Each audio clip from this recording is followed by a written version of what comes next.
और दिनांक 17 और 18 की रात में दो चोरों के द्वारा थावे भवानी के मंदिर में मुकुट, हार और कुछ और अन्य आभूषणों की चोरी की गई थी।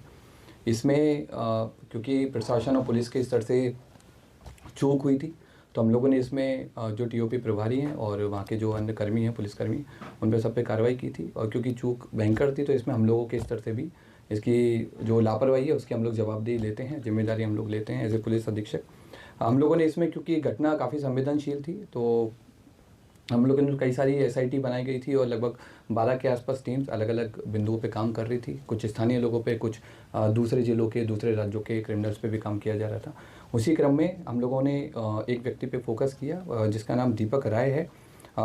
ये इसके फादर का नाम देवानंद राय है। ये जमनिया थाना गाजीपुर का रहने वाला है और इसकी हम लोगों ने कल इटवा पुल से गिरफ्तारी की है और इसने अपने अपराध को स्वीकार किया है। इसके द्वारा पूर्व में भी कई सारे ऐसे मंदिर चोरी में अपराध किए गए हैं। इसी साल मार्च 2025 में इसके द्वारा महू ज़िले के कोतवाली थाने में शीतला माता मंदिर में चोरी की घटना कारित की थी, जिसमें जेल गया था और 13 नवंबर को जेल से छूटा है। जेल से छूटने के बाद में फिर इसने थावे मंदिर और पुणे के एक बड़े मंदिर की रेकी करना स्टार्ट किया। वहाँ के सोने मुकुट के बारे में इसने गूगल पे और यूट्यूब पे अच्छे से सर्च किया और 10 और 11 की रात में थावे मंदिर में आकर प्रॉपर रेकी की और जिस तरह से घटना कारित की गई है उसी तरह से इसके द्वारा रेकी किया गया।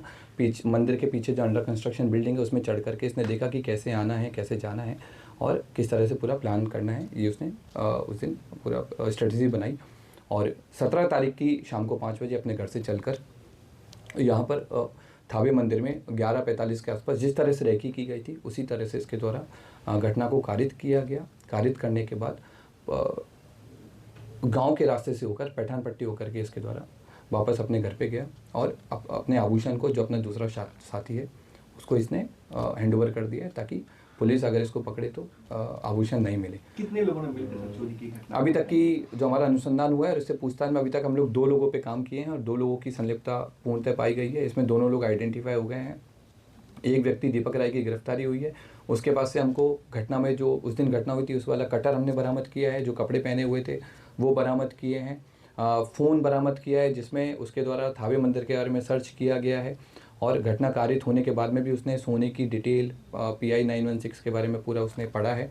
और इसके बाद में हम लोगों ने उसके जो रेकी के टाइम पे जो जूते पहने थे वो जूते हम लोगों ने बरामद किए हैं। रेकी के टाइम में जो बैग यूज़ किया था वो बरामद किया है। जिस बाइक से वो लोग घटना करने आए थे वो बाइक भी हम लोगों ने आइडेंटिफाई कर लिया। जल्दी भी हम लोग उस बाइक को भी बरामद करेंगे।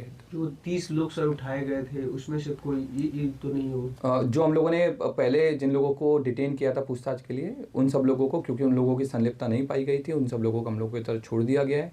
हम लोगों ने इन सारी चीज़ों पे भी जांच किया था कि क्या कोई स्थानीय लोग या मंदिर प्रशासन की भूमिका रही हो, तो उस तरह की भूमिका भी हम लोगों के सामने नहीं आई है। अब हम लोग की अगली कोशिश माता की जो हार है, जो मुकुट है, उसकी बरामदगी है और दूसरे व्यक्ति की गिरफ्तारी है वो भी हम लोग जल्दी करेंगे। सर, जिस तरह से ये चोरी की घटना को अंजाम दिया था, क्या ये पेशेवर था, क्या किसी मूवी से प्रेरित था, या फिर इसे कैसे पता चल पाई कि मंदिर में यहाँ हार है? ये पेशेवर क्रिमिनल है और इसका हम लोगों ने जब हिस्ट्री देखा है, इसका जब हमने जिस तरह के गूगल सर्चेज किया है तो उससे स्पष्ट हुआ है कि इसके द्वारा लगातार इसने जेल से छूटने के बाद भी, इवन जेल में रहने के दौरान भी इसने कई सारे मंदिर के बारे में डिटेल प्राप्त की है। जेल से छूटने के बाद में कई सारे बड़े बड़े मंदिर के सोने के मुकुट के बारे में इसने सर्च किया है और क्योंकि थावे मंदिर इसके घर से काफ़ी पास था तो इसलिए इसने इस घटना को कारित किया है।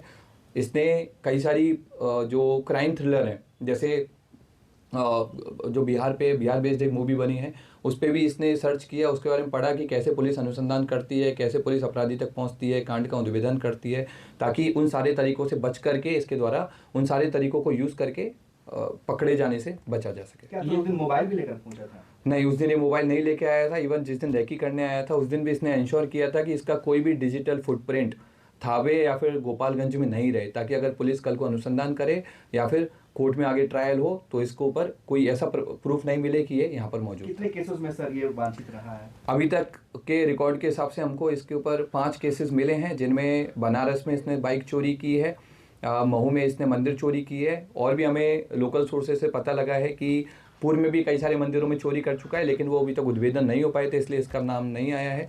जमनिया थाना जो इसका स्थानीय थाना है, वहाँ पर भी इसके द्वारा घटना चोरी कारित किए की गए गई। आभूषण सर कब तक बरामद हो जाएंगे? हम लोगों की जो टीम्स हैं अलग अलग जगह पर रेकी कर रही है आभूषण को लेकर के, और अनुमंडल पुलिस पदाधिकारी सदर के नेतृत्व में टीम और कई सारे इंस्पेक्टर्स के साथ मिलकर के टीम कैंप की हुई है जिले के बाहर, और हम लोग की पूरी कोशिश है कि जितना जल्दी हो सके हम लोग आभूषण की बरामदगी करें। क्या ये कोई संगठित गिरोह काम करता है या फिर ऐसे ही अपने से खुद ही? ये खुद अपने आप में एक संगठित गिरोह चलाता है, अलग अलग घटना के लिए अलग अलग लोगों को कन्विंस करता है जिनको पैसे की जरूरत रहती है, और घटना को कारित करवाता है।